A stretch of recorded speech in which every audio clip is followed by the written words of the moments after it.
पठारी में बालाजी धाम बडोह में चल रही श्रीमद् भागवत कथा के 9वें दिन कथावाचक सुदर्शन दास जी महाराज ने भगवान श्री कृष्ण की बाल लीलाओं का वर्णन किया। माखन चोरी, ग्वालों के साथ क्रीड़ा, गायों को जंगल में चराने जाना, गोपियों की मटकी फोड़ना सहित अन्य बाल लीलाओं का वर्णन किया। सुदर्शन दास जी महाराज ने आगे कहा कि अपने भीतर के विकारों को बाहर निकालो, तभी भगवान हमारे मन में बैठते हैं। हमारे विषयों ने हमें विषय शक्त बना दिया है। आज के व्यक्ति का केवल एकमात्र लक्ष्य पैसा कमाना ही रह गया है। पैसा कमाना बुरी बात नहीं है, लेकिन उसे ईमानदारी के साथ कमाना चाहिए।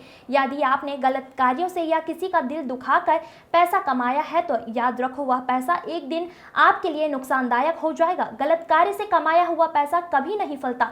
इससे काम, क्रोध, अहंकार ही बढ़ता है और जब तक हम अपने मन रूपी आंगन को पवित्र नहीं रखेंगे तो उसमें कई तरह की गलत भावनाएं पनपती जाएगी। इससे हम भगवान से दूर होते जाएंगे। यदि सदैव अच्छे आचरण रखो, दूसरों के बारे में गलत मत सोचो, बेवजह किसी को परेशान मत करो, क्योंकि ऊपर वाला सब देख रहा है। सुदर्शन दास जी महाराज ने कहा कि नीचे की अदालत से बच गए, लेकिन ऊपर वाले की अदालत से कभी बच नहीं पाओगे और उसकी सजा इसी जन्म में मिलेगी। शास्त्री ने कहा कि वर्तमान में हमें प्रकृति का संरक्षण करना चाहिए। उन्होंने कहा कि गिरिराज पूजन से सुख, शांति, धन की प्राप्ति होती है। वहीं वर्षा की अच्छाई के बारे में बताया। उन्होंने कहा कि वन संरक्षण और जल संरक्षण से ही मानव जीवन का कल्याण करती है।